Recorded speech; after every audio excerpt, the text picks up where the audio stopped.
Oh no! People see me! No! Hi there, how's it going? Hope you're doing great. Stay Free Alberta is tuning in. That's fantastic. Don't you realize we have 123 people watching online here in Bonnyville? So the room is being filled right now. That's going to be interesting to see later on. So just tell me in the chats where you guys are watching from. This is Stay Free Alberta for signing locations. StayFreeAlberta.com, that's the official website, just for the record. So just tell me on the chats where you guys are watching right now. That would be good to see where you guys are watching. Just put it in the comments. Don't forget the super chats as well too. Helps the things. Oh, we have people from Calgary, Cochrane, Calgary, Leduc County. Leduc County, I know what it is, but it's that. Anyways, I live in Edmonton, I know what it is. Kelowna, Fort Sask, Calgary. They call us traders. Yeah, no. Forest Town, Assiniboine, Alberta. Sylvan Lake, Edmonton. Hey, Max, thanks for your great work. Tune in for Freedom, Alberta. That's awesome. Shower Park, Okotoks. Carstairs. Oh, that's awesome. That's good. Where you guys are watching, just tell me about it on the chats where you guys are watching right now. Thanks for streaming this tonight. We currently have 138 people watching online, and the meeting hasn't even started yet. Oh, from the United States. Are you the guy from Chicago just by any chance? Used to be Boggy Plains, actually, Leduc. Oh, okay, fantastic. How's the sound over there? Everything's good? Not too far? Okay, that's good. Just checking the sound. Smoky Lake. Oh my god, Smoky Lake. I was yesterday there. I was live streaming the event from Chris Scott over there. I was exactly in Smoky Lake yesterday. We have Mesa, Arizona. Awesome. Bon Accord. I was in Bon Accord. There was a guy taking signatures over there. Come say hi. Tabor, Chi-Town. What is actually Chi-Town? Is that Edmonton? I'm not sure. So who else? Calgary there. That's fantastic. Whitland County. Oh, Strathmore-ish. Whitland County. That's good. That's south. That's around Calgary. That's anyone on the chat. Tell me where you guys are. That's what I put in the chats. We need another rally in Edmonton. I know there's a rally being planned. I don't know exactly what it is. Airdrie. Oh, Airdrie. Oh, Chi-Town is Chicago. Oh, didn't know. Fantastic. Good to know. So I got my Justin Castro t-shirt right here. See there? So that's good. Edmonton, Miami. Oh, people from Miami watching. So that was just you guys on Eastern time. Fantastic. I was there at the meeting too. Saw you there. Awesome. Be sure to show the audience, please. Yes, I know. It's just I'm filling up and I'm just putting myself out there. From Cochrane, Alberta. That's fantastic. Love it. I was saying hi to Shy. Okay. Yukon Territory, but own a house in Edmonton. Oh, that's awesome. Foothills. That's awesome. That's signed weeks ago. Oh, signed the petition weeks ago. Is that understanding, right? Rimby. I was there probably a month ago doing a live stream over there with the pierogi stuff. That took a while for me to get things together. Yeah, that was in Rimby. Red Deer, fantastic. Who else on the chat? Tell me you guys where you are. Let's effing go. Yes. Yes. So right now they're filling up their room right now. Just that right now they're filling their room and the guys are not ready yet. Well, I'm ready. Just people talking between each other. That's what happens. Near Grand Prairie, down the Husky Road. Okay, I see what it is. Oh, and thanks for your e-transfers, by the way, to Jason GP, the $50 super chat, $50 e-transfer. That was very cool. New Grand Prairie down the Husky Road. That's awesome. If you want to contribute to the chat, you can actually send an e-transfer to the address on the lower left corner of the screen. That's the email. That's the address for the e-transfer. You can also send some super chats. That would very appreciate it. We're all ready to go. Yes. Yes, sir, you do, man. Keep up the great work. Thanks. Highway traveling 28 between Bonnyville and Cold Lake. Are you currently right now? Like, right now, just traveling between Bonnyville and Cold Lake? That would be awesome. Anyways, thanks for tuning in. So we're about to get started soon. I'm just going to switch the cameras back then so you can see the audience from here. Just a little second here. I'm just going to switch lanes.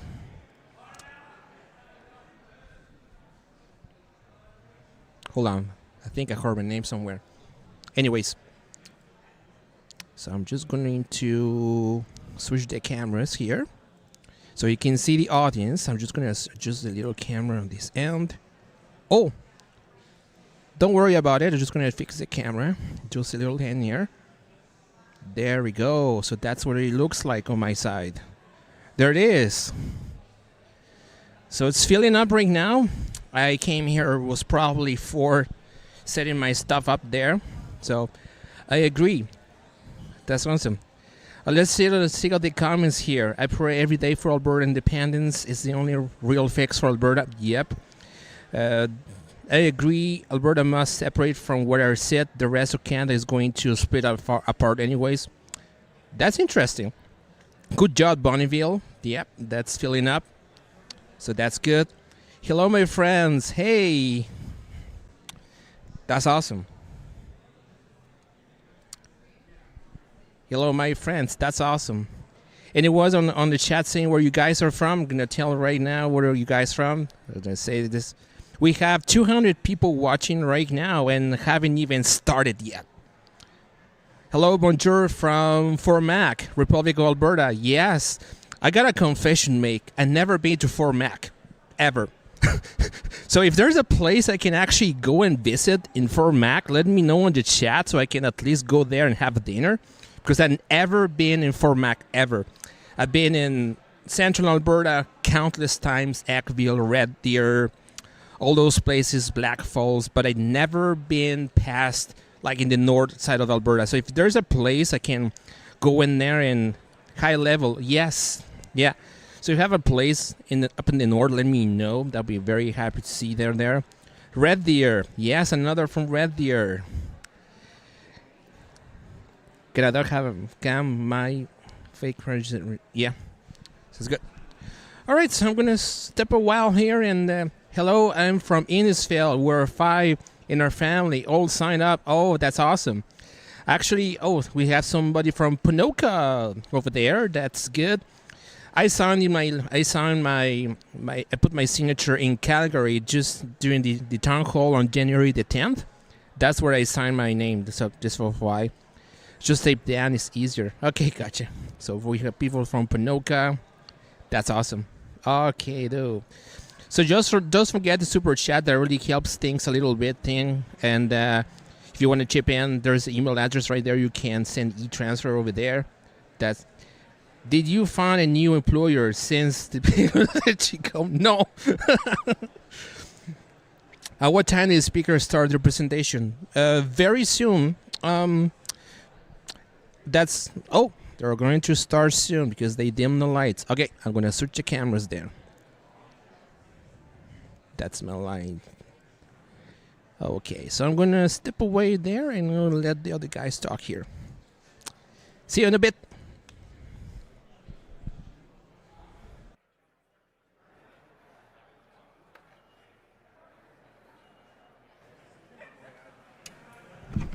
Thanks for tuning in, by the way. They're just dimming the lights. I think people are getting ready to speak here. Right now, only have Mitch Sylvester lined up for speak. But it's good that at least it's Mitch because I don't know if you've seen the one in Edmonton, but the one in Edmonton, when Mitch was speaking, it was a very long one, and he had more time to explain the presentation more than it is from a 15-minute presentation. So we're going to see more details on that. Nice crowd, very encouraging. Oh, yeah, absolutely. It's filling up. It's filling up. He likes to answer questions. Yep. Oh, by the way, if you have questions, put it on the chat, and I'm going to pick them up, and I'm going to see if I'm able to answer the questions on the chat there. But generally practice there's a lot of questions that are kind of redundant anyways, and they get answered in each town hall meeting regardless. So just FYI. Mitch is the best except for Caddy. You're referring Caddy Flat, right? Wildflower, no Canucks should have lived to... Sorry, I'm trying to read here. Okay, it's a response. Okay, gotcha. 226 people watching online. I don't know, but I think I'm going to have lots of people today watching. That's awesome. All right, I'm just going to step there for a while and see what happens there. Thanks for tuning in. And also another thing, I'm planning to record in Calgary next Monday, and next Thursday I will be in Devon. That's on the south side of Edmonton. I will be live streaming from there. Chris Scott will be there. And I'm planning to do other live streams as well in the south. Looking forward to do those things. I just have to do some planning there. Okay, I'm just going to put this on my question. Oh, if you have questions, put it on the chat. I'm just going to flag them on my system here. So if there is some time, we're trying to get those around them. Caddy was awesome last night in Smoky Lake. All the speakers were great. Oh, yes. Caddy Flight's my favorite, one of my favorites, to be honest, because you can't attack a lady. You can attack a man, but you can't attack a lady. And we have all those trolls basically saying all nasty things, which is kind of cool. So, thanks for everything you do, Max. You're welcome. It's the last thing I can do. All right, I think they're getting started there. I hear Mitch off in the distance. I'm going to switch the cameras to the crowd one. Just a second here. There we go. Camera plus in 2. There we go. Now you can see the crowd. Are you guys ready? Well, hi there. Okay. Yeah, it's on the top. Yeah. Okay, they're starting now.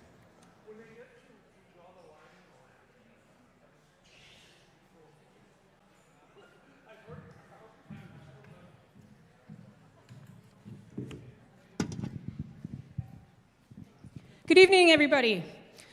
Welcome to a session that is full of solutions for a new Alberta, brought to you by Stay Free Alberta.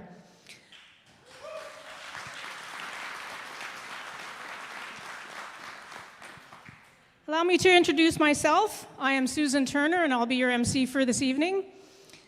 I'm proud to stand before you not just as a supporter of this project, but of someone deeply passionate about our mission. And our mission is to achieve a referendum on the independence of Alberta and Alberta prosperity. So I want to share a few housekeeping items with you. In case of emergency, where you entered at the back of the building, there's an emergency exit there, there's an emergency exit to your right, and there's an emergency exit behind me, behind the stage. The bathrooms are on your left, both men and women washrooms. And before we get started with our speaker tonight, we're going to show you a video, a song and video called The Freedom Train Song by Jim Ferguson. Enjoy. Well, hi there. This is Jim Ferguson of Freedom Train International, and I have a gift for the people of Alberta. We stand with you, Alberta. We stand with all the Albertans in their quest for independence and sovereignty. We hope you like it. I want you to know that patriots all around the world are watching Alberta right now. We stand with you, and I hope you enjoy this. Just remember, they can't kill the mountain. They can't drown the plane. They can't burn the spirit that won't be chained.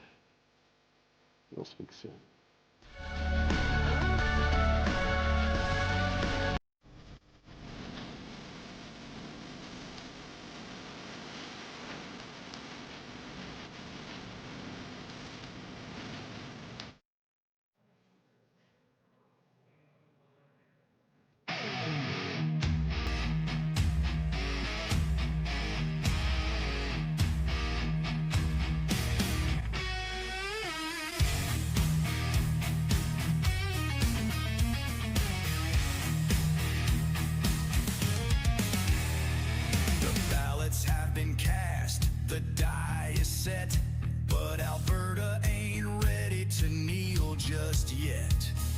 They chose their king, their power was met, but we don't answer to Ottawa yet. No crown gave us what we've earned, just dirt and fire and lessons learned. Now the ground it shakes, the steel it groans, and Alberta walks alone. We ride sovereign steel through fire, through frost. We ain't the last, we're the line they lost. Alberta stands, never on its knees. A nation born in the forge of the free.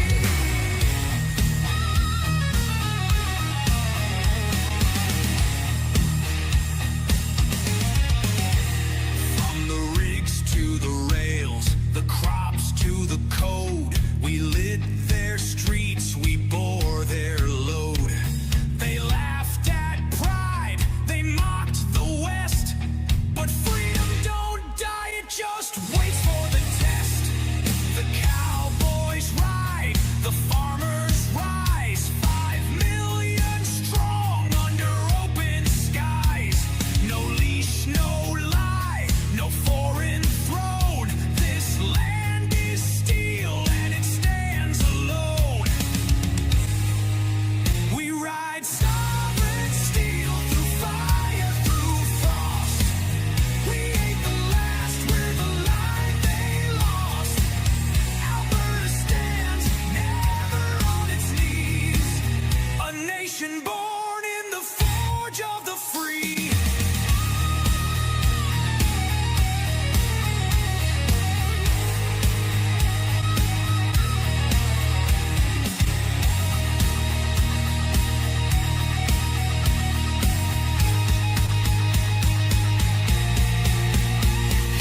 Kill the mountain, can't drown the plain, can't burn the spirit that won't be chained. He stares down east with a calloused hand and says, this time we draw the line in the land. We ride sovereign steel through fire, through frost. We ain't the last, we're the line they lost. Alberta stands, never on its knees. A nation born in the forge of the free.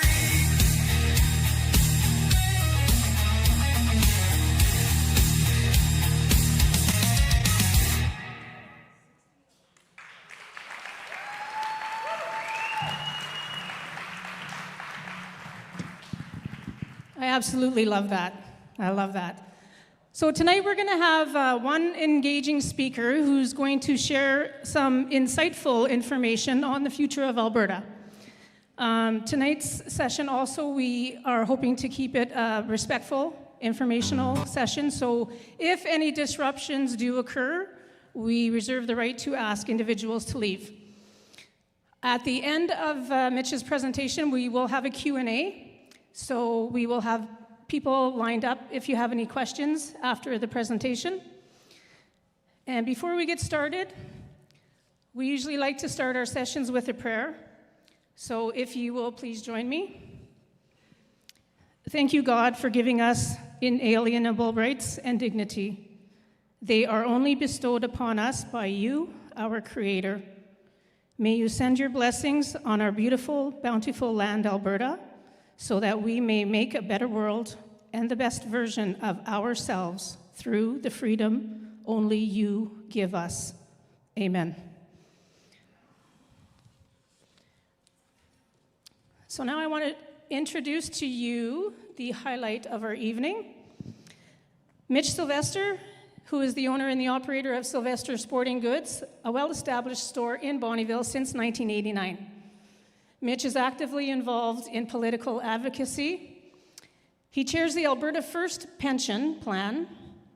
He is the CEO of the Alberta Prosperity Project. Mitch is the advocate for the people. He speaks with honesty and integrity, And Mitch is also the proponent for this Stay Free Alberta petition. Put your hands together and please help me welcome Mitch to the stage.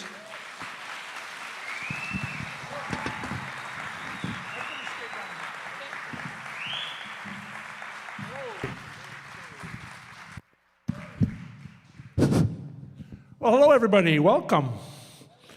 Well, I just want to thank all of you, because this is where this whole thing all started, here in Bonnyville. So you're the backbone of the whole movement. You're the guys that allow us and allow me to go forward, knowing that I have all this support in the background. So I want to thank all of you first, because I don't have much of a chance to be here anymore because I'm everywhere else. So just wanted to give a great big thank you to all of you for all you've done and all you continue to do for us to support this movement. All right. So Max is live streaming here. How many people we got on the live stream, Max? 360. All right. All right, here we are. Okay, do you agree that the province of Alberta should cease to be part of Canada to become an independent state? All right, so while I go there, hands up, everybody that's at a meeting for the first time. Oh, look at that. Thank you very much. All right, so I'm talking to you guys. I'm talking to everybody else too, but you guys are the guys I'm focused on. Here you go. All right, so 51st state. That is not what that means. Independent state is directly out of the Clarity Act. And the reason that we have our question directly out of the Clarity Act is because we tried one already and it went to court and it didn't work, because they found every little reason to pull it apart. Now this one is exactly in the Canadian Constitution. So I'm going to explain to you why we cannot be a 51st state, because it's almost impossible to do. First of all, we went to the State Department. It was a very publicized trip. And when we got there, we had a meeting with the American officials, and they said that in order for us to become a 51st state, it would have to be a 70% majority in both houses. So the Democrats would never agree to that, and if they did agree to that, they would want Puerto Rico and DC in compensation for adding Alberta. Alberta would have to be a free country before any of that conversation could happen. So as a consequence to what I've just explained to you, the Democrats would never agree to it unless, and the Republicans won't accept the terms. So we're going to be on our own, and that's the way we want to be. All right? All right, so I've got some very bad news for you. So before I start, for those of you that are new here, this is a very hard conversation. I'm not going to mince my words. I'm not going to soften the blow. I do it on purpose. Everything that you see here is true. This is my 131st town hall. They watch me very carefully, and anything that I would say that wasn't true would be all over the news. And if there's a slide that's controversial, I'll tell you about it when I start, and I'll continue to use it, of course, because I'm not going to let them censor me. So just so you know, this is going to be a little bit more than an hour long. And the biggest problem here that I'm seeing is, as just recently as today, I saw some of our guys out collecting signatures, and people are calling them traitors. So let's deal with that. So is it treasonous for us to want to leave a group of people that are leading us down a very bad path, or is it our duty? Is my question. So my question to you is this. By the time we're done this presentation, I want you to understand what we're doing and why we're leaving and why we don't believe that we can stay. I think it's a very clear choice. 4 or 5 years ago, if somebody would, a year ago, if somebody would have said to me, hey, you're going to be advocating for an independent Alberta outside of Canada, I would have said no. But now things have changed. So the first thing I want you to understand is that the people that we're dealing with are people. They're people. They're no different than us. They're no different than the people sitting in this front row. Those people want to take everything we have. They want to steal everything that we send them, and I'm going to make that very clear to you. They want to change our politics. I'm going to make that very clear to you. They want to change everything about Canada, and we don't think we want that. So I've got some bad news for you, and it starts right here.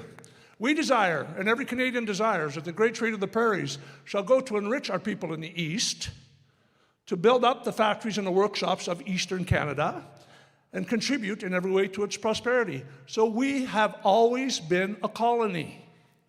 That has not changed. This is 1904 when Alberta was annexed into Canada. We are in a business arrangement with Confederation. Now, if you're in a business arrangement, the idea of being in a business arrangement with other people is that they're supposed to make you better, wealthier, and make it easier for you to function in business. Is that what's happening with Alberta? Our partner says, screw the West, we'll take the rest. That's from our business partners. And this is their attitude. In 1980, Marc Lalonde, the Minister of Finance and author of the National Energy Program, said, we could not let Alberta become the center of economic power in Canada. And my question to you is, why not? Why couldn't Alberta become the center of economic power in Canada if we're all together in one group and we're supposed to be looking after each other? What would be wrong with Alberta thriving, Alberta doing way better than everybody else? The rest of the country would benefit, would it not? So how come they don't want us to become the center of the universe, so to speak? Because then they couldn't control it for themselves. So what do? They put in a national energy program. Does anybody in the room remember when interest rates went to 23%? Right? All of that stuff, according to them, that would happen then and now, even today, and we're going to go into that in detail, step by step on how we got here. Danielle Smith said today, even today, federal government is sabotaging our industry. Sabotage is a war word. They totally understand what they're doing. And if you're in a business arrangement with people that are trying to sabotage your industry and your ability to earn, is that a good business arrangement to stay in, is my question. Overtaxing us. I mentioned that at the beginning of the evening, that we have our program costs are 70% of all tax dollars. We only collect 40%. Ottawa collects 60%, and then they use political means to transfer it. Alberta, year after year, has $20 to $25 billion that is siphoned out of our system to go to Ottawa so that it can be spent mostly in Quebec, but also in other places that vote Liberal. We have been watching this for years. $600 billion in the last 40 or 50 years that have been taken out of this province. You don't think we might be able to do a little bit more on social spending if those $20 to $25 billion stayed here? You don't think we'd be able to cut taxes a bit if those $20 to $25 billion stayed here? It is $5,000 per Albertan that every single year gets transferred out of this province for political reasons so that the Liberals can continue to spend it places that vote Liberal. That is the... All right. So I want her to say that, and that's conscious, because I'm going to tell you something. I'm going to give you a bigger number than what she just used. Our value of freedom shows $47 billion net surplus every year. She's talking $27 billion there. There's excise taxes that she doesn't include, pensions that she doesn't include. So the point of that slide is to show you that we'll be okay. We'll be okay without them. All that extra money is going to allow us to run our world. Not only are we going to be okay, we're going to be way better. So now, Ottawa's major projects this year. Notice how many there are in Alberta. Now, when you have a partner in your business, or somebody that's in business with you, that's actually contributing more income to the business than anybody else, why would you not try to accommodate them and make them happy at all? Like, really? We sat, actually, maybe many of you were in the room when we had the Premier's dinner here, and I said to the Premier, I said, ma'am, with all due respect, how long are you going to give Mr. Carney before, basically you step on our side of this? And she said 6 months. That was in April. So we're running into March now, and we still haven't got a major project, right? You notice that BC's got 4, Saskatchewan's got 1, Manitoba's got 1, Ontario's got 3, Quebec has 2, New Brunswick has 1. So why would they try to stick a stick in our eye, basically? Why would they try not to accommodate us? What's the reasoning behind that? I don't know. How come our premier is pretending that that memorandum of understanding that she signed with Carney is the path forward? So just understand this. CNRL canceled an $8.1 billion project here last week in Alberta because of this MOU that she signed. This memorandum of understanding is going to take the cap off of production, but what's going to do is going to give us a 6-fold increase in carbon tax. So if you were at the UCP AGM, when Danielle brought it up, oh, it looks like we have a path forward with Ottawa, and the room booed her. And then she said it again, and they booed her again, because they understand that a 6-fold increase in carbon tax is not a gift to Alberta. And CNRL just canceled an $8.1 billion project. And the other thing that they did was they blessed us with pathways. Right? Pathways are going to run right through here, so just understand what that is. They're going to take and suck up CO2 out of the air, liquefy it, and stick it in a hole, and it's supposed to increase production in old oil wells. But what they're not telling you is it's very, very toxic. If that liquid CO2 comes up anywhere, it sucks the air out of the room, and it would literally kill everybody in this room. And when you stick copious amounts into the ground, you don't know where it's going to end up. And that's supposed to be okay with us. And it's going to cost Alberta taxpayers $20 to $50 billion to build this Pathways Alliance. They call it the license to produce oil. So you have to come up and you have to pay these people so that we can actually produce our oil. And that's supposed to be a good deal for us. So just understand that. And the bill's harming only Alberta. You see, you remember the Elbows Up campaign? You know what that was all about? Because Trump was going to dare attack Eastern Canada. He was going to put a 25% tariff on Eastern Canadian stuff. And that changed the whole course of that election, right? But here in Alberta, our own government has been attacking us for 100 years. And nobody has their elbows up for Alberta, right? Just understand, but we're the wealthiest province. We produce more than everybody. But they never tell you that we work more than everybody, too. Right? That doesn't come up.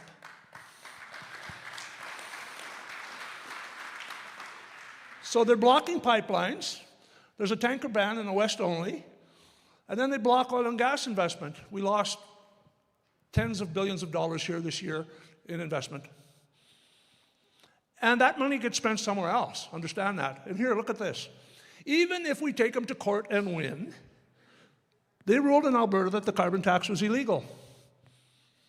The Supreme Court said, no, we're going to disregard that because it only affects Alberta, basically.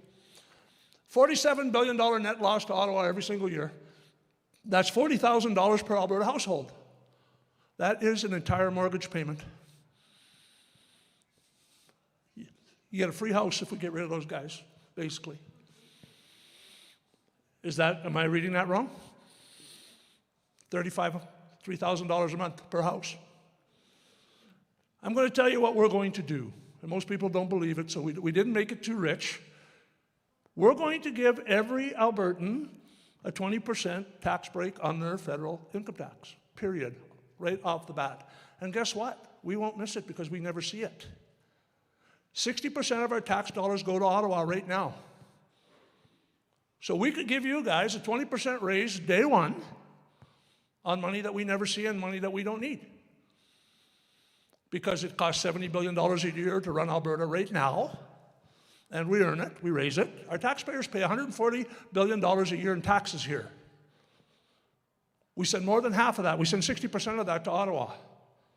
And if people are telling you, oh, well, what about our health care? Well, that money goes there and comes back to us, but it's our money. It's not going to cost us anything. They're just sending us our money back, but the difference is they're sending it back to us with strings attached, with the ways we have to do things so that they can control it. So they control the money at their end and send it back to us. So just understand this. If you're earning $100,000 a year, you're going to have $20,000 more disposable income on day one, and it won't affect us at all. Okay? And we'll get to the pension part later. 3/4 of the Senate is appointed by Liberals. And understand this. Confederation is working exactly the way it's designed to work. Western Canada, with a population of 11.7 million people, has 24 senators. Atlantic Canada, with a population of 2.4 million people, has 30 senators. But Alberta, with a population of 4.5 million people, has 24 senators, compared to 2.4 over there with 30 senators. So it's very hard for us to win a vote. The other house, Saskatchewan and Manitoba, 28 seats, plus BC's 42, that's 70, 34 for Alberta, that's 104, and 3 in the territories is 107. Ontario's 121. So if Ontario votes Liberal, all of Western Canada, 2/3 of the country, has no voice.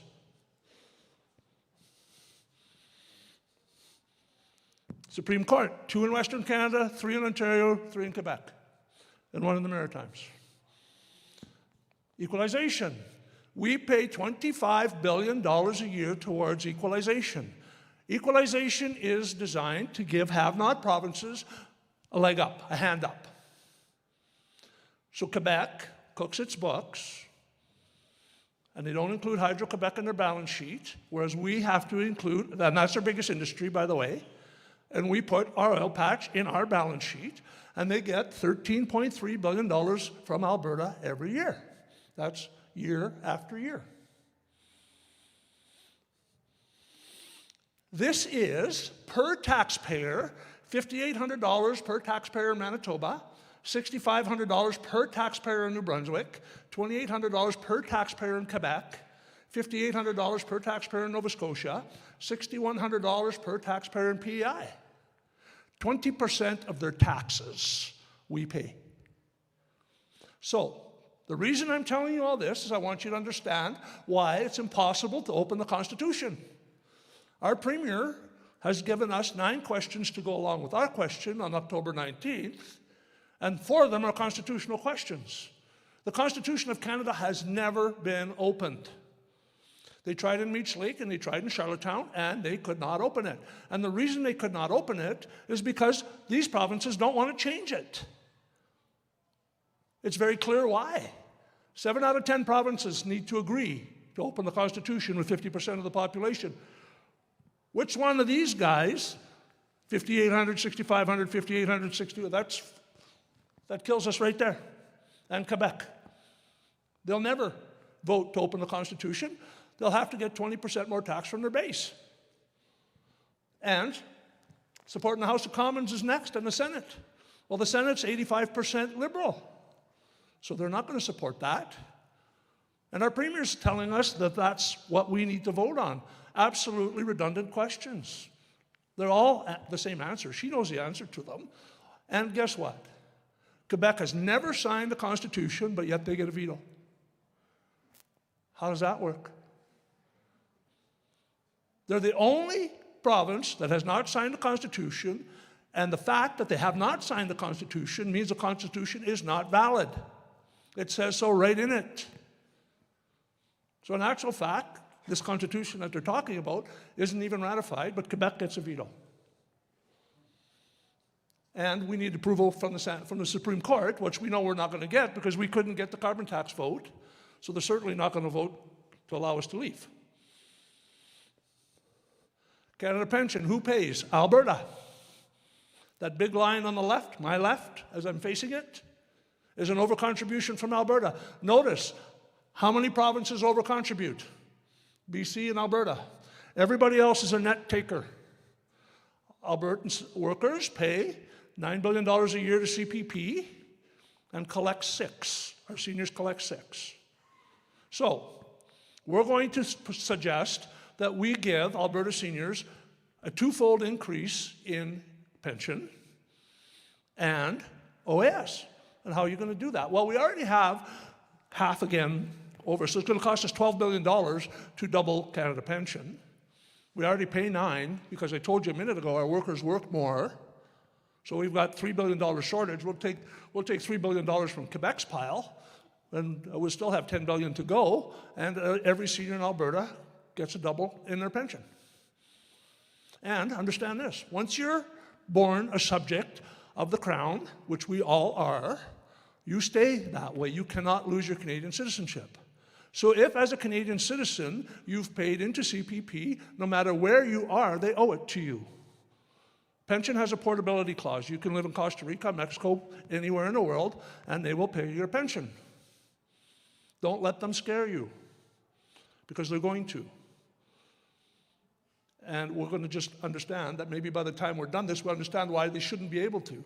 So here's the problem, in a nutshell. When I became Premier, this was in Bonnyville, this was in the room next door, I thought I would fix everything in 6 or 7 months, but everything is broken. So what does that mean? That means that everything is too corrupt to fix. That's exactly what that means. We have a corruption problem. The last 10 years has amped it up tenfold. So this has always been this way. It's gotten much, much worse. Where are we? We're in the richest piece of real estate in the world. Actually, I found out the other day that the other richest place of real estate in the world is 30 kilometers east of us in Saskatchewan.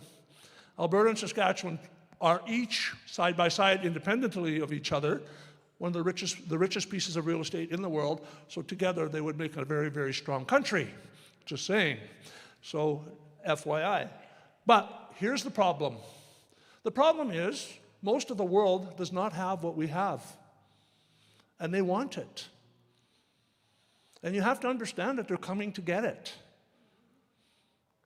We have trillions of dollars in resources here. Trillions. We're $100 billion in debt. We have no people here, relatively speaking. We would be foolish to think that just because we're born here, nobody is going to challenge us for what we have. So now we've reached a point in time where we have to understand that we're either going to have to stand up or not. And that's your choice. That will always be your choice. But I'll give you some good reasons why we have to stand up. So Pierre Poilievre said this: Nazi socialism, Soviet socialism, and narco-socialism, and all other forms of socialism move at different speeds, but always to the same destination. Impoverished health for the many, and special powers and wealth for the few. So the reason I have him saying that is because I don't have to. Because if it comes from me, it sounds like I'm too far out there. But if it comes from him, it gets a lot more credibility. So what do all socialist countries, real socialist countries, have in common? The people don't own anything. Right? What did Klaus Schwab say? You will own nothing and you will be happy. So I'm not saying that's going to happen today, tomorrow. But by the time we're done here, I'm going to show you the path. I'm going to show you which way we're trending. And then I'll let you decide if that's something that you want to worry about or not. When plunder, okay, just before I start, does anybody in the room believe that the Liberals are stealing from us? Okay. Everywhere I go, every night, everybody in the room gets it.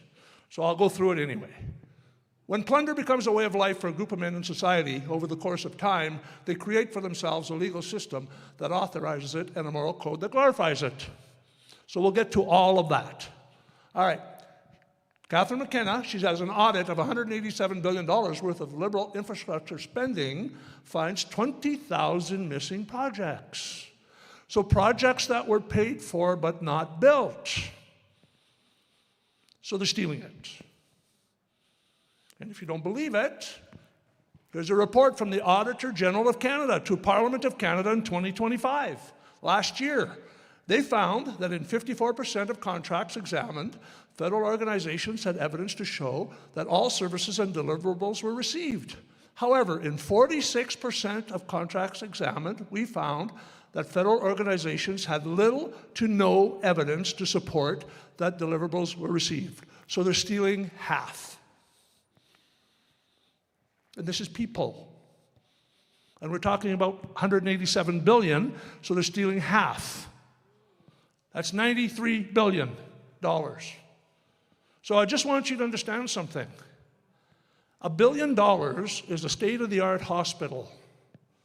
So this is just one budget. They stole 93 state-of-the-art hospitals. And the bad news is you're paying interest on it. They took it away from you, and now you're paying interest on it. And this is a report from the Auditor General of Canada. I'm not making that up. They know they're stealing, so how come they're not doing anything about it, is my question. Well, they don't care because they're running the show, and they're the ones taking the money. So this is what we have to understand here. We're dealing with people. They're stealing from us. Canada is not stealing from us. These people are stealing from us. Can you understand the distinction? We have to get away from these people. That's what we have to do. We don't have to get away from the rest of Canada. The rest of Canada keeps voting them in. And here we are. And they don't want to do anything about that. Mr. Guilbeault is accused of siphoning $254 million into his own company. He's not in jail. Mr. Trudeau, $400 million with his green slush fund that they can't find that he had to resign over, right? $250 million for a vaccine factory that never produced a vaccine. We scandal, $800 million. ArriveCan, $75 million. And ArriveCan, they took him to court on, and they found him guilty. So what did the judge do? He sealed it for 75 years. So the judiciary is in on it too. So we go back to there, and a legal system that authorizes it. So the legal system in this country is allowing the government to steal. And it's not just stealing a little bit, it's stealing a whole bunch of money from us, and the other part, everybody in the room knows it.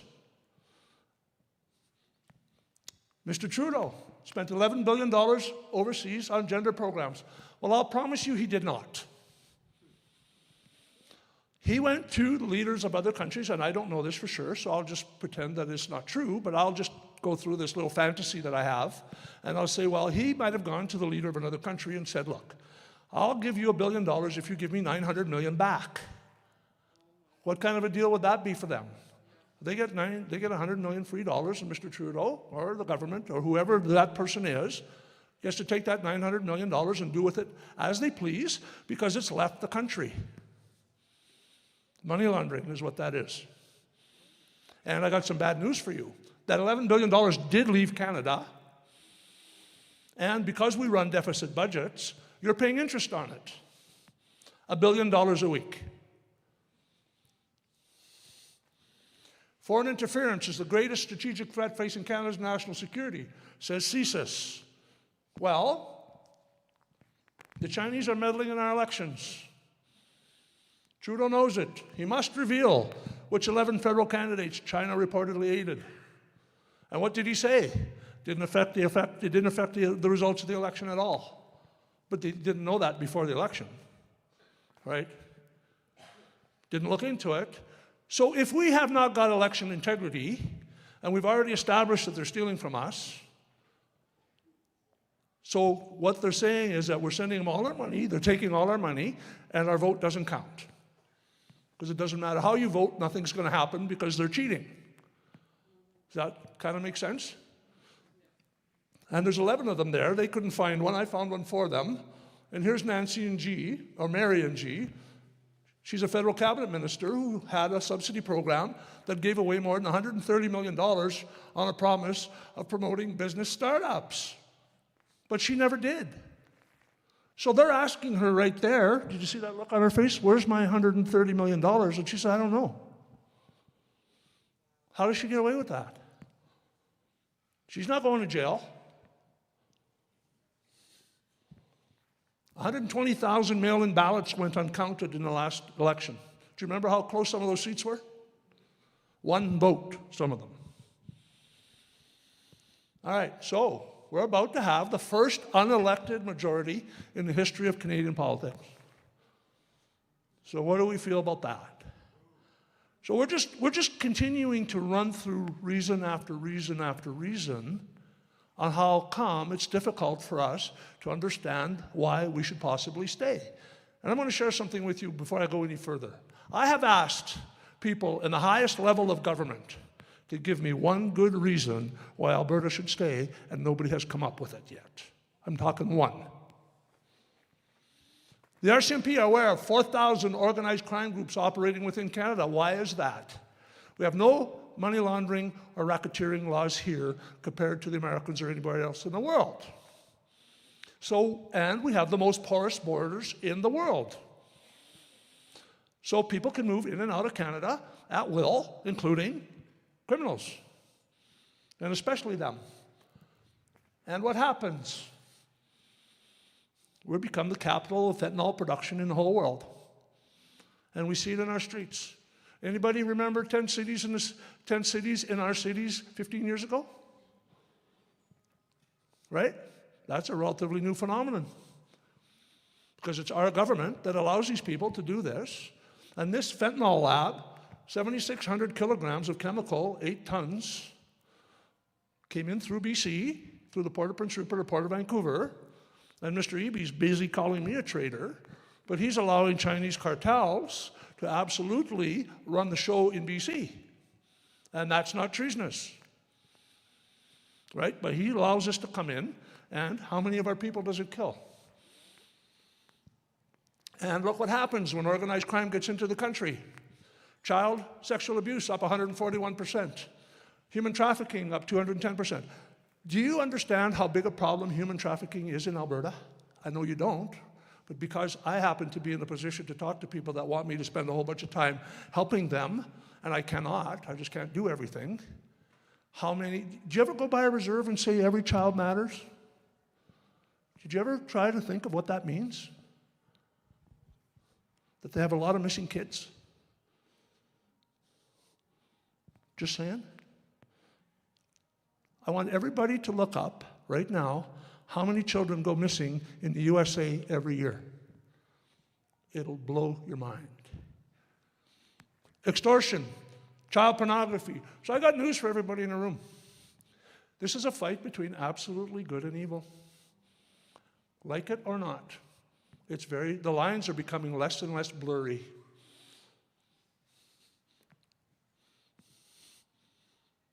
Canada's China.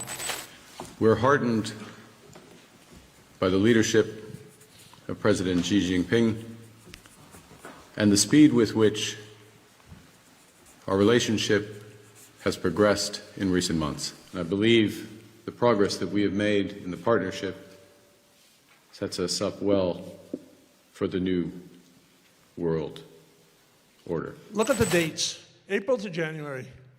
Okay, so he's acknowledging that China's our biggest enemy in April. And in January, he's in Beijing negotiating with the leader of a communist country and telling us that the speed of which we've negotiated here in the last 8 months has got us to the point where we're going to talk about a new world order. Does he define that? Is anybody worried about that? Like, we're talking about the leader of a communist country who we're absolutely doing a whole bunch of business with now.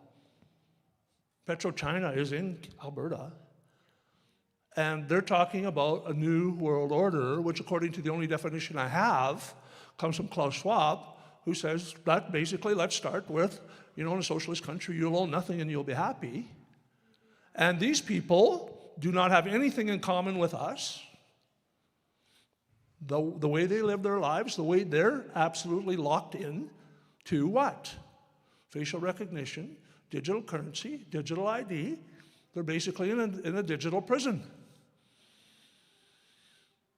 And he has not defined that, yet he is going to take our country, change our politics without telling us how he's going to do that, but he's expressly telling you that he is going to do it.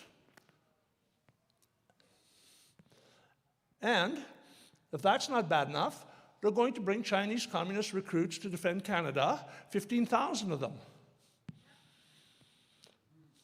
So guess who's going to come and get your guns? I don't know that. I'm just asking you. So how far down the line are we, and how far down the line do we want to go, is my question. So I'm going to walk you through, step by step by step, how we got here now. Because this is not new. This actually started with Pierre Elliott Trudeau when he wrote the Constitution. This started, Pierre Elliott Trudeau, may come as a surprise to everybody, was a hardcore Marxist, communist. He was Prime Minister here for a long time, and he's still ruling us from the grave. He's got judges actually passing laws on precedent that are actually, they're making the laws instead of our parliamentarians now. So I've got to share with you a very interesting story from our court case. Justice Feasby, who was trying the case against us, and it was against us, very obvious from the beginning, said something that I found very interesting. He said this, quote, "There are questions that the people should not be allowed to ask." How do you feel about that? He said it twice. There are questions that people should not be allowed to ask. So he was very, very upset when Danielle came out with Bill 14 and shut him down. And the reason he was upset is because he couldn't make the rule and set the rules so that for the rest of us, so it would shut us down, and we wouldn't be able to ask a question, should we be independent of these bad people in Ottawa? That was where he was. Could you imagine, you peons, having the ability to ask a question like that? We should be allowed to rule you. Doesn't that say all of that? An appointed Liberal bureaucrat is telling the people of Alberta that they shouldn't be allowed to ask a democratic question and have a referendum on anything.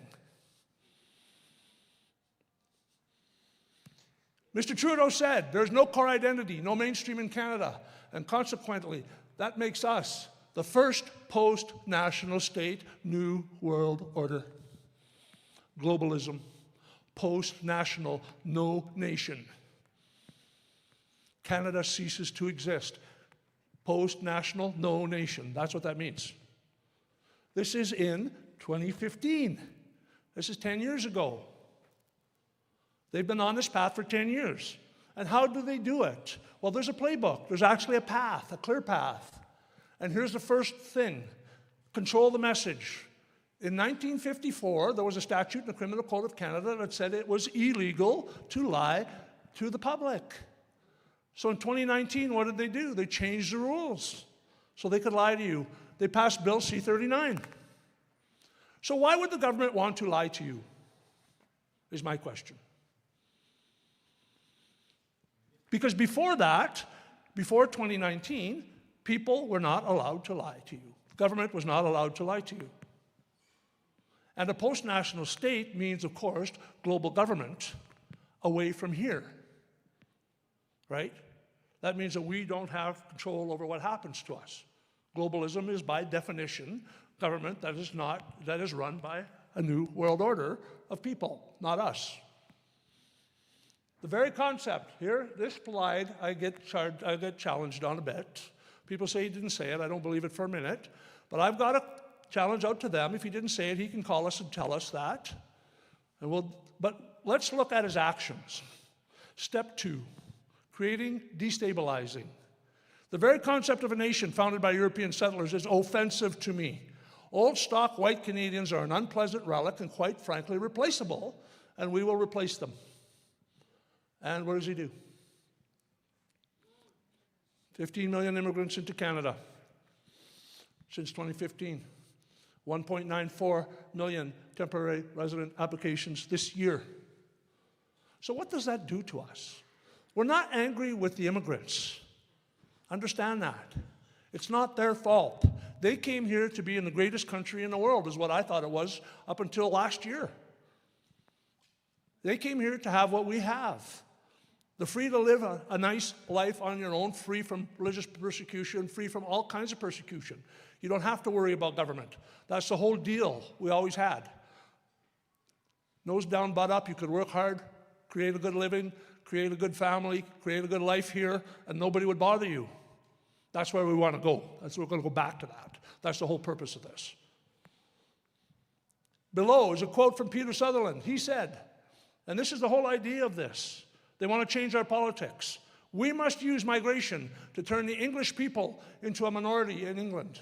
This will allow us to undermine the identity of the native English and import a new majority that will end the very idea of England.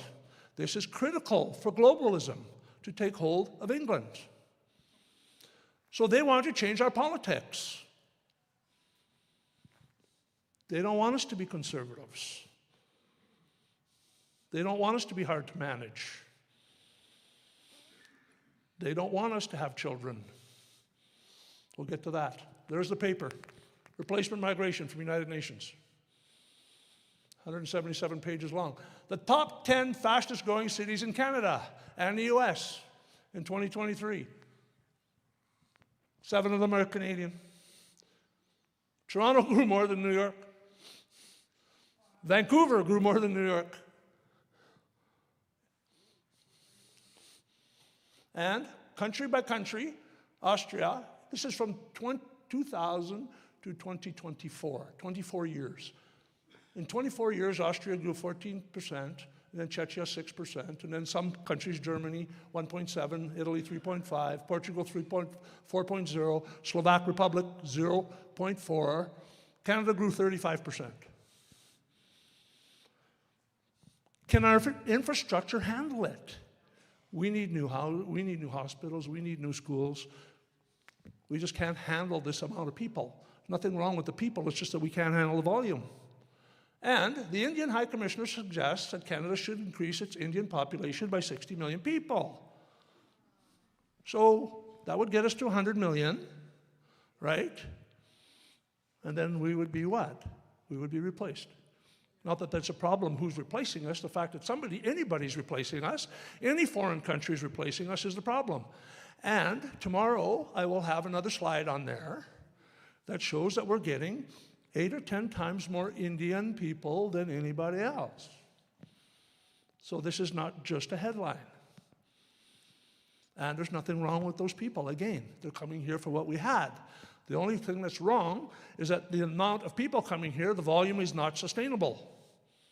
We cannot keep up. And it's funny, Mr. Carney just invested $100 billion of our Canada Pension Fund in India. All right, step 3, they want to make you broke. And I know that's hard to listen to, but we pay more taxes than any country in the world. We pay 33 taxes. Canadians pay more taxes than for food, clothing, and housing combined. Right? 43% to 53% is what we pay in tax. The trouble with us is that we think that this is going to at some point stop. The only way it's going to stop and the only time you'll get a tax break is I just told you. We're going to give you a 20% tax break. That'll never ever happen to you again in the rest of your life unless we become independent. And I'll get into some slides that I'll explain to you how that's possible later. But the reason that they're taxing you, so you have to put 2 incomes to work in order to sustain your lifestyle. And if you have 2 incomes working, what do you think the odds are that you can afford to have 5 kids? 3 kids. Do you know what the percentage of Canadian-born women between 20 and 34 that are barren is? Over 60%. Immigrants are having kids. We're not replacing ourselves, and we're certainly not growing. Those are all the taxes. 33 of them. I read them, but it's exhausting. Just understand there's a hell of a lot of taxes there. And the next part is inflation. So everybody, it used to be me, oh, the government's going to run an $80 billion deficit. I go, oh, well, right? What does that do? What is the effect of that? So let me explain this to you. If you double the money supply, it halves the value of it.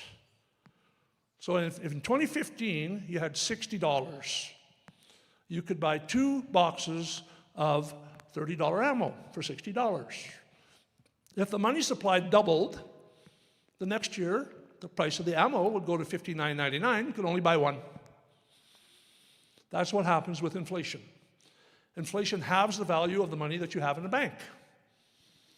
So they said the Liberals just voted to keep the cap on oil and gas.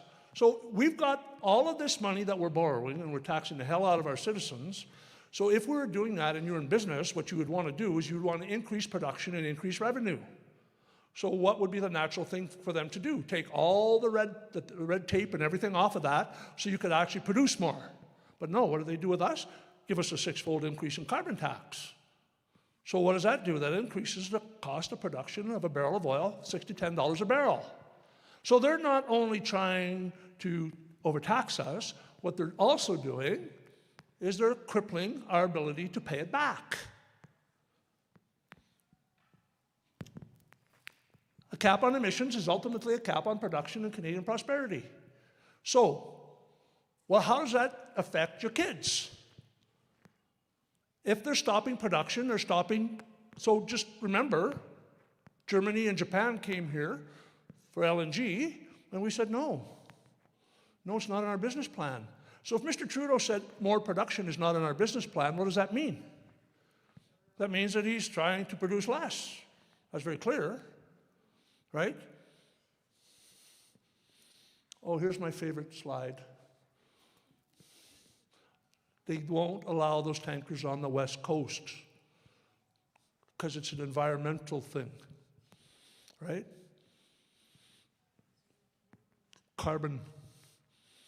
Those very same tankers that they don't allow on the West Coast go down the St. Lawrence, where Montreal dumps all of its raw sewage into the river, and bring 1 million barrels of oil a day to Eastern Canada. So I'm going to ask you a question. Why is Alberta not producing 1 million barrels of oil a day to send to Quebec if they actually wanted us to be more productive? Do you understand the kind of boom that would create for Alberta and Canada? But yet they give this, right now it's $120 a barrel, $120 million a day goes to buy foreign oil. So they obviously don't want to make us better. They obviously don't want to make us richer. They're consciously hurting us. And they're blaming it on this. The carbon taxes cost Canadians billions of dollars over 5 years, hurting the economy while reducing CO2 emissions by 11.9 gigatons. China emits 11.9 gigatons of CO2 every day and a half.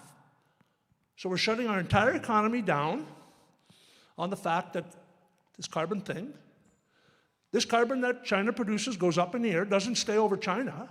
It blows all over the place. So my theory is, even if it's real, if they took it seriously, then maybe we could take it seriously. And where does all the coal come from? Here. The only port in North America that ships coal is Vancouver. And ships it right to China.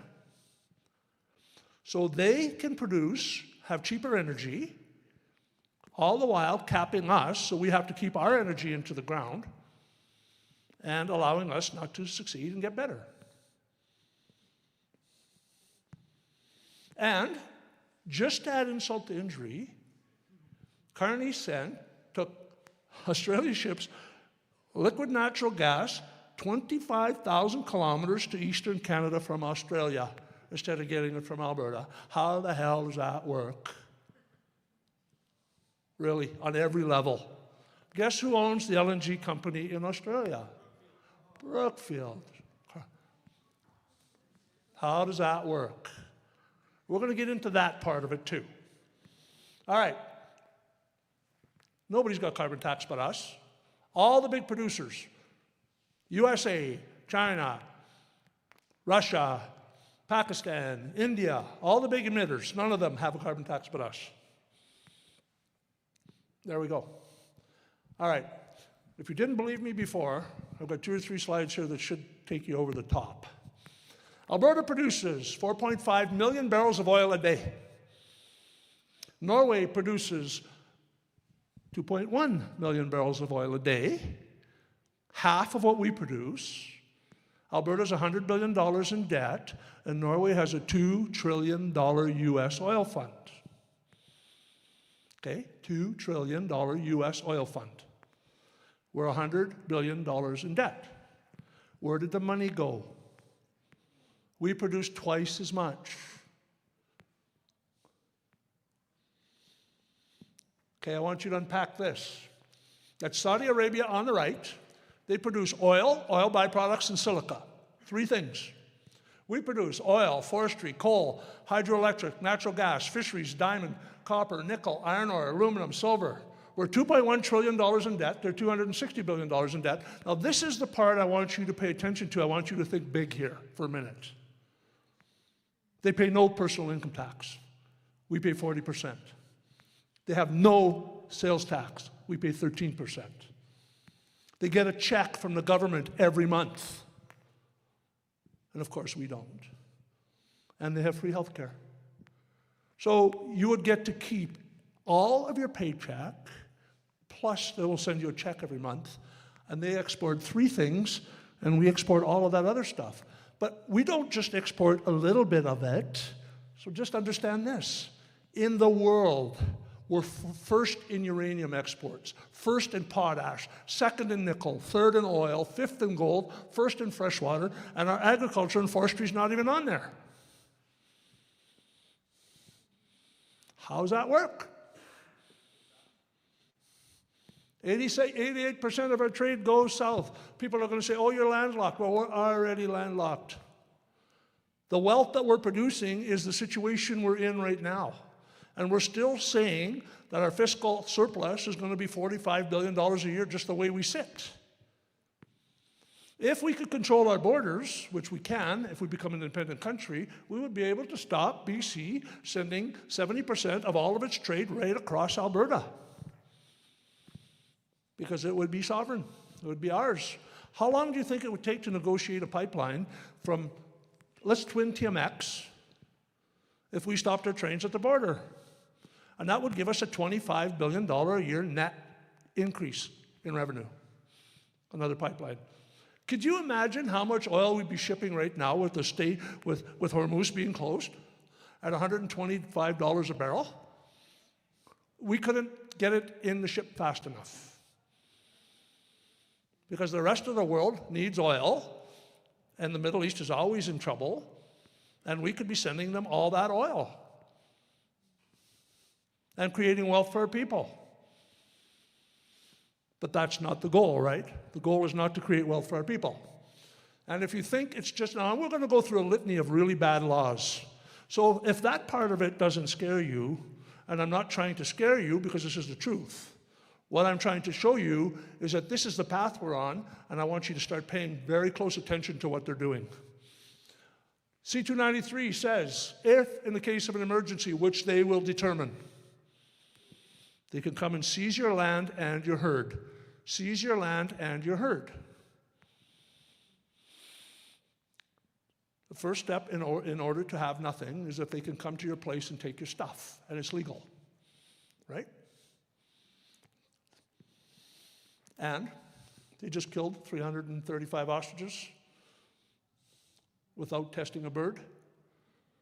They said that was a avian flu epidemic, or they're afraid of that. They didn't test a bird. They just killed the birds. Canadian Federation of CFIA, whatever that stands for. All right, COVID. They sealed COVID injuries for 25 years.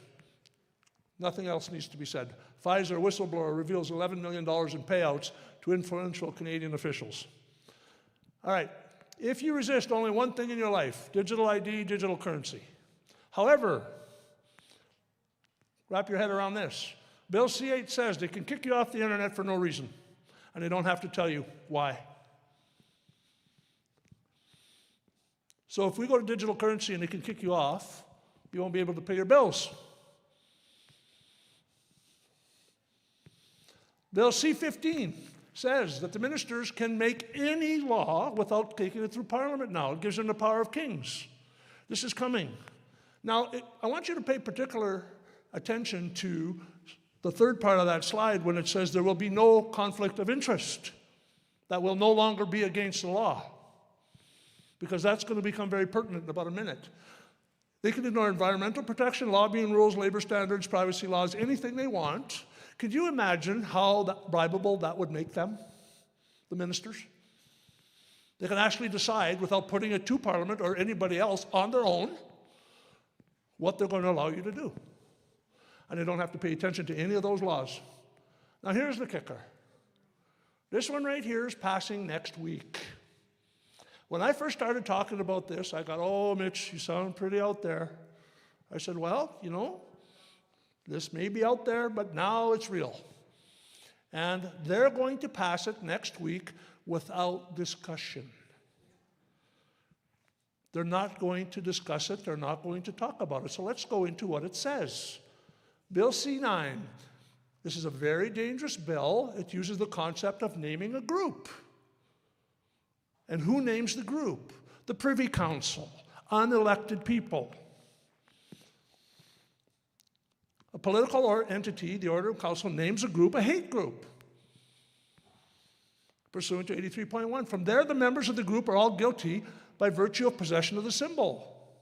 So let's go into what the symbol could be. Mark Miller, a liberal in debate, names the Bible and Torah as hate. So if you own a Bible, you're part of a hate group, which they can name and then they can punish you. And if you read the Bible, that's going to be criminal if that's what they do. And this is from the liberals who are doing the bill, and they say that Mark Miller in debate they name the Bible and the Torah. It's not like this might happen. They're naming it. And states that there's no legitimate religious defense. It means that all of the rules that they put in for the last 50 years to protect religions are going to be gone. And we're going to depend on the liberals to do the right thing. Those same guys that are stealing all our money. And it means that the group is Christians, Torah Jews, and because he said other religious texts, the Quran. This enables the government to target the religious individuals part of the group.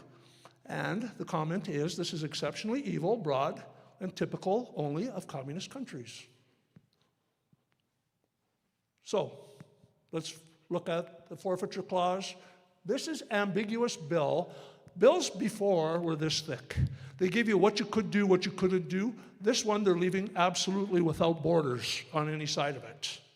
The forfeiture clause is the punishment for being a member of this group. And remember, this is being passed next week, and this is in it. It has an unlimited forfeiture clause. Is it your house, your bank account, is it your life? You are the person by means of which the offense was committed. The forfeiture clause says this, may, in addition to any other punishment imposed, be ordered by the presiding provincial court judge or judge to be forfeited to His Majesty in the right of the province in which that person is convicted for disposal. What does that mean? It could mean anything, and it's designed to mean anything.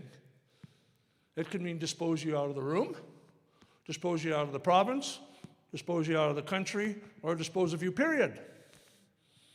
And if that's actually the case, how come they're allowing that, and how come they're not talking about it? Socialism is precisely the religion that must overwhelm Christianity. How many churches have been burned in Canada in the last number of years? 10. If you say 600, you're right.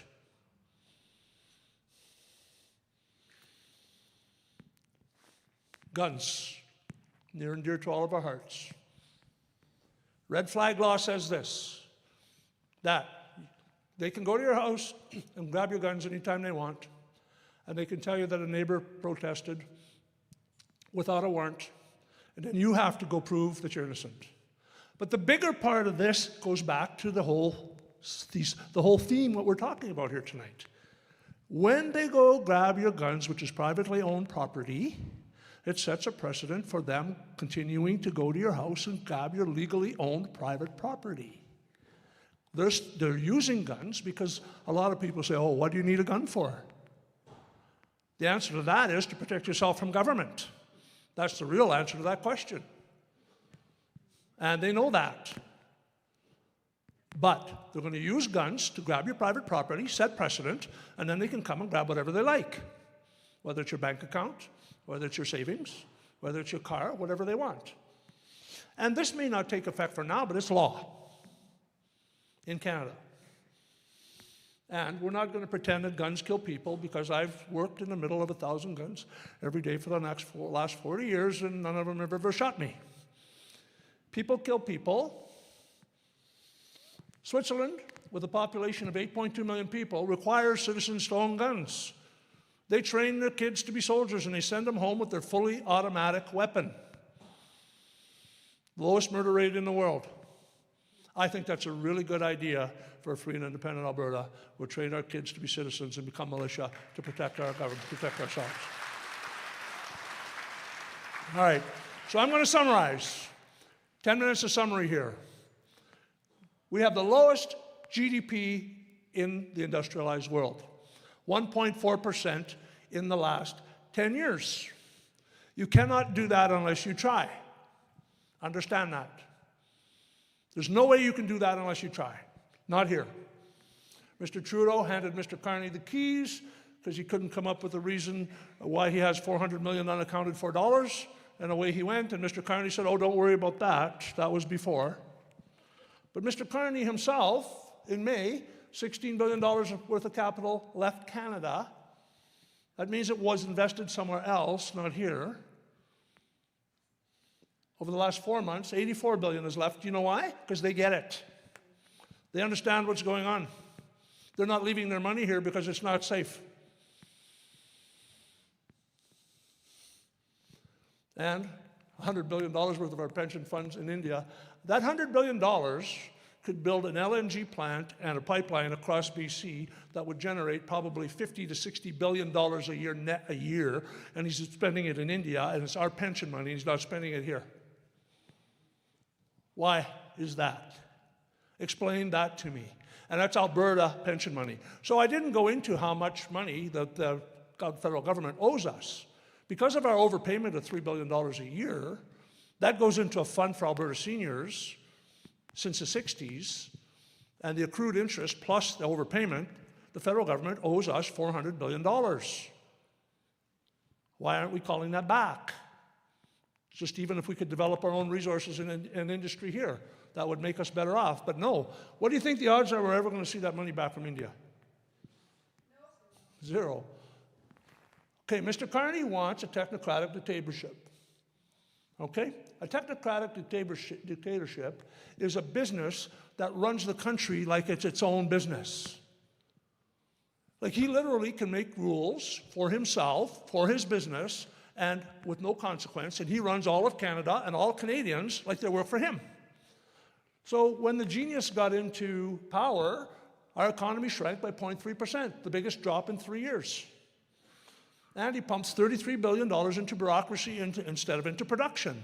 We went into that several times, but that $33 billion could net $25 billion a year net for us. Doesn't want to do that. And now we go back to that conflict of interest thing on Bill C-15. Because right now it's criminal to have conflict of interest in this country, and Mr. Carney, in a short time, has over 100 of them already. He has 100 crimes that should actually take him out of office. But he has not been held accountable for them. So what is he going to do? He's going to pass Bill C-15 so that he's never held accountable for them, even though he broke the law before. So they're protecting themselves. Remember we went to the moral code that justifies it and the system that protects it? Here we are. Since Mr. Carney's been Prime Minister, 42 contracts, all with Brookfield. $4.3 billion to the Ukraine. Brookfield got a contract for $4.3 billion 2 days later. All right, so this is the end of it. So this is what I want you to understand. The next promise is free money. Universal basic income. That's the last one. That's what gets everybody. That's the hook. We've put you in this financial mess. Now we're going to come and help you get out of it. But it never works, right? Communism doesn't work anywhere. So here's the danger. Here's where we are. Corruption's the problem. We have two decisions to make. We're either going to take it or we're not. And it's going to be entirely up to you. We can't win this by ourselves. I can't do this by myself. I need all of you to help. Do you see the emergency that I see? Because that's what I see. I see an emergency. I see that we're only going to have one chance to do this. And the only way that we're going to win this is if everybody goes to work really, really hard. And we better work hard before April 7th because they're going to shut us down with an injunction, which is totally going to be illegal, but we understand that they don't follow the rules. They make the rules so they don't have to follow them. So we better make sure that we have over 177,000 signatures on this sheet of paper here before then. So that's going to mean that everybody should become a canvasser, or at least find a canvasser and get the people that you know that are going to sign this, if you believe that this is the path we must take, which I firmly do. So with that, I'm going to thank you all for listening, and I'll be here for Q&A, so anybody that has a question, by all means, come on up and ask. Thank you very much. Thank you.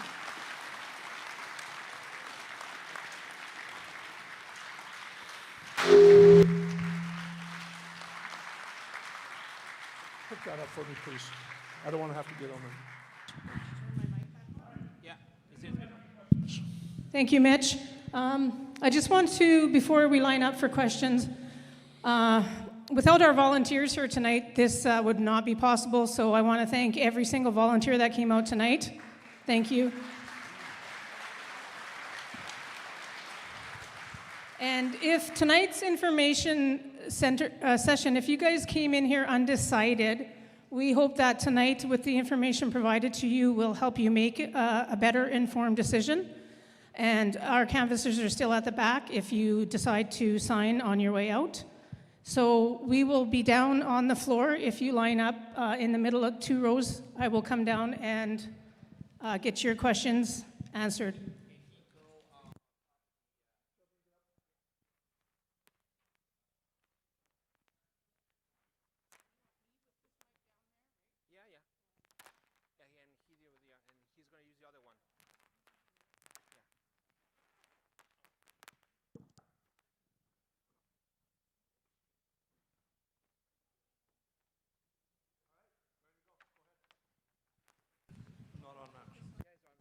Hello. Yeah, I'm on now. Okay, go ahead. Yeah, he's not on.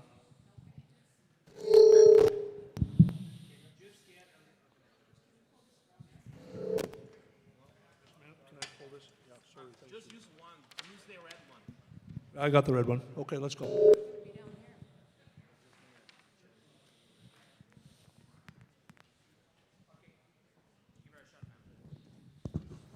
Hello, hello, hello. I think we got it.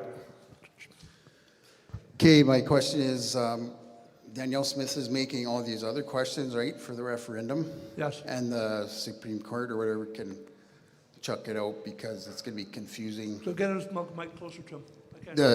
The Supreme Court is going to say all these questions are confusing? Yes. Like if one says, do you want a referendum and you not? So they'll throw it out as not clear. So how are we going to solve that problem? Because I know we only wanted that one question. So right now we have to solve the question of getting the signatures. Questions are irrelevant unless we get the signatures.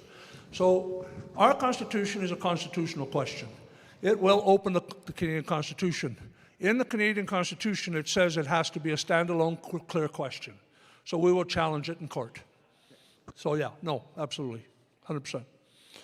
And the other thing is, I've actually had contact from UCPCA boards that have said that they're going to call an SGM if they can and hold the UCP to account on that based on the fact that they'll take it to the members. But anyways, go ahead. And I know we'll win that. Hi, Mitch. Hello. Thanks for doing this. This is awesome. Oh, you're welcome. My concern is if we manage to get this across the line, what kind of underhanded crap are we to expect that they're going to try and shut us down entirely? Well, for $47 billion a year, I think we could pretty much expect anything. And so what I'm saying to you is we'll deal with it one step at a time. You know what? The path becomes clear. You just put it up to the sky and the good Lord, and the path will become clear to us. And that's just the way I see it. Okay. One more thing, and this is going to sound nuts, but could you just go on record and say that you're not suicidal? Say again? You're not suicidal, correct? I'm not suicidal? Yes. No, I don't think so. I just need you to say it for record. Well, that's two presentations in a row. The guy in Falaire told me the other night, I'm surprised you're not dead. Yeah. No, I'm not trying to do that. And yeah, so we're okay. As long as you guys react, I'm fine. Thank you.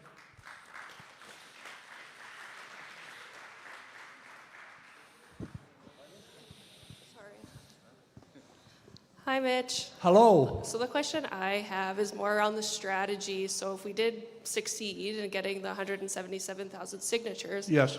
what is the path forward from there? What is the path to success for Alberta in like the structured approach to what we're going to do if we were to become independent? Okay, so thank you for that question, because it's going to open the door for me to tell you what I think. I actually think that when we get to 177,000 signatures, then we can open this conversation up to all Albertans so they can look into the truth for themselves. Because right now, it's a one-sided conversation. The other side believes we're treasonous, and we absolutely believe on our side of this, and I totally believe that by allowing this to happen is the biggest treason. So we're going to have to decide and let Albertans decide if they believe that allowing these people to continue to rape our province and our country is the path forward for them or not. And I really also believe that if Alberta stands up, there will be a domino effect here, because I mean, I know Saskatchewan is right away after us. I'm going to a Saskatchewan conference in Regina and Saskatoon right after we get our 177,000 signatures into the Premier's office, which we will do if we work hard enough. We can will it over the finish line, there's no question about it. And then after that, it opens a 6-month discussion with all Albertans, because they're going to have to look into this and see what we're seeing maybe. Maybe we think that, because I don't believe there's an Albertan that wants any of this. Do you? No. I don't believe anybody in Alberta actually thinks this is really happening. And if they were, they'd be just as mortified as us. I think this is totally nonpartisan. I think that both sides of the aisle will understand that really this is what we need to do. We need to stop this and maybe get into a government system after we get this with no parties. Just absolute representing people so that there's no parties involved, so they don't have to be, whipped into line to vote for things they don't want to vote for. And we're talking about a direct democracy where the MLAs won't actually vote. It'll be actually you guys. But that'll be up to you guys if we win. Then we'll have a constitutional conference and we'll move forward on that behalf, on those grounds. So here's the thing. You guys are going to have to get involved in your democracy. All of you, and stay involved. Because that's how we got here. And I'm no better. 5 years ago, I didn't know the left from the right, and I'm not going to pretend that I was any better. So just saying, I understand now, though. And, further to that gentleman's question, I can't leave it alone because I see it very clearly. And I hope that you see it as clearly as I do now, because there's no way that you can leave this alone if you understand what's happening. This is not going to get better. This is not going to get better. There's no way this ends up good unless we change it. And that's exactly the way I see it. So thanks for that question.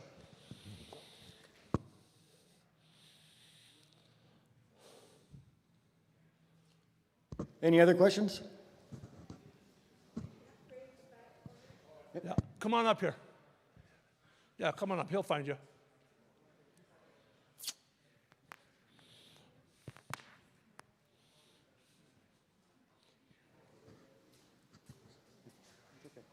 William, how are you? Good, how are you? Good, I love what you stand for. Say again? I love what you stand for. Oh, thank you. Yeah. I had a question. I live out of country, traveling much. How can I assist and help out when I'm away?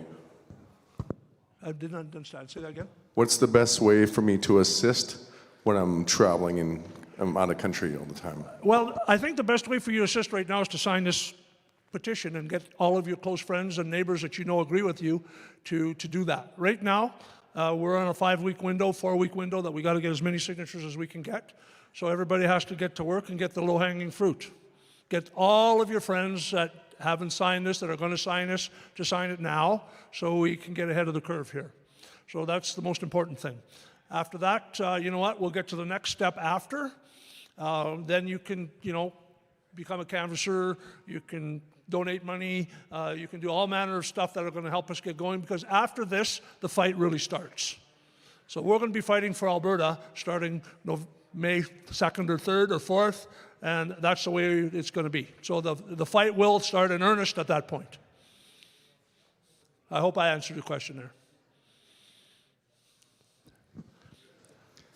I'm just wondering the best course to share the information that you shared with us this evening, because I feel like anytime I try and voice my opinions or this path, that this is the way to go, they don't believe me. So I want something to prove to them, like this slideshow. Is this available beyond tonight?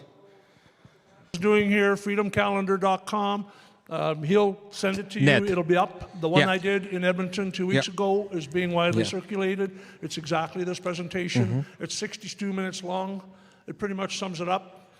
I don't know how you can see this and not get it. Actually, the live stream right now, it's being live streamed right now, and I have about... You're not hearing it. Oh yeah, I was on another channel. So I have around 800 people watching right now. For just FYI, if anyone here wants the live stream link, come and see me at the end. I'll take your phone number and I will send you the link of the live stream I have right now. All Mitch's slides are included, so anybody who's taking pictures with their cell phone and everything, this is going to beat anything that you took, and including the audio as well too. Just FYI. So come and see me at the end or whatever you have time there. Just come and see me and I'll give you the live stream links and everything. Just a second. David, can we put that up on our Stay Free Alberta? Yeah, they shared on Yeah, Stay Free Alberta YouTube's channel too. Yeah, the full presentation is on the Stay Free Alberta website, stayfreealberta.com. Thanks, Mitch. Keep rocking it out. Thank you.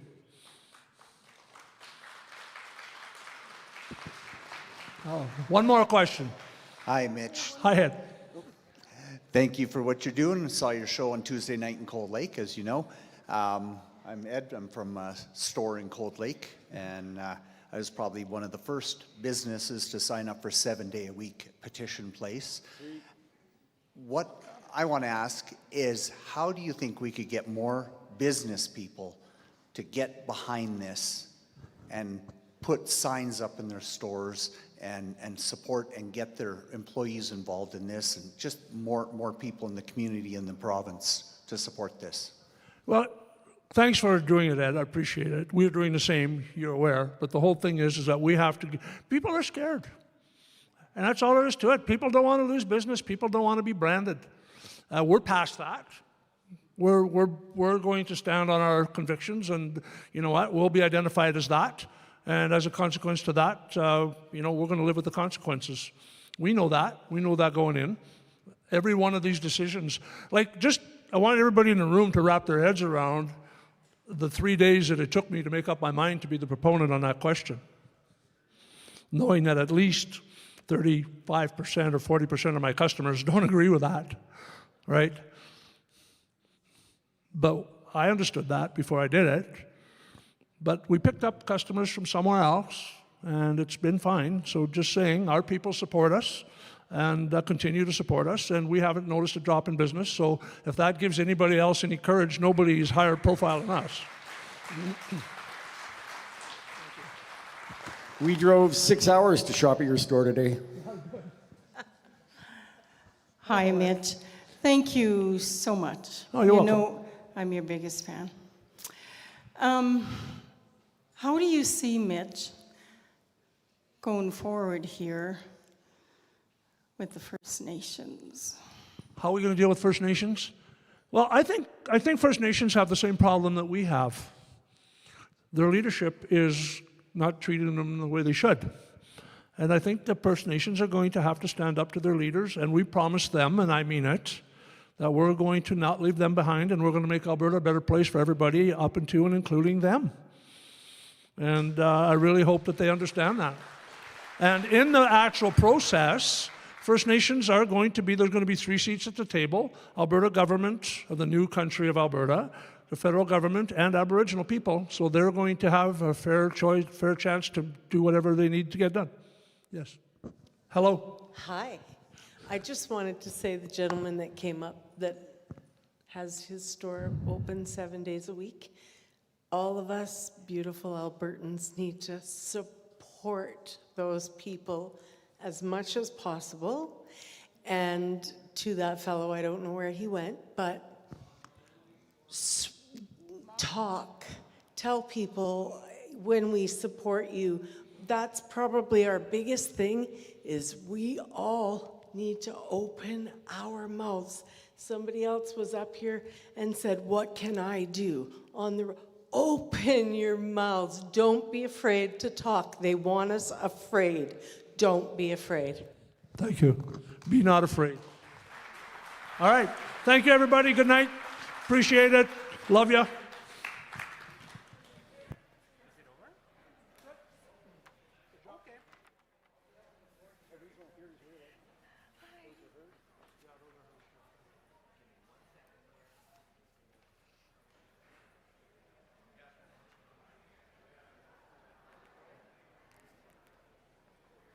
So I guess we're done.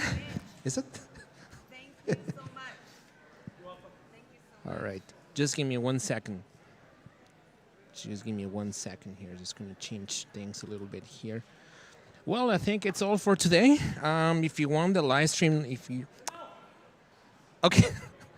So we have currently about 800 people watching online on all platforms combined. So I've seen some comments on the troll saying, hey, you got only 5 people watching. No, because I'm live stream on 5 platforms. So that's the cumulative on all the platforms. That's funny. I see myself on both cameras, which is kind of odd.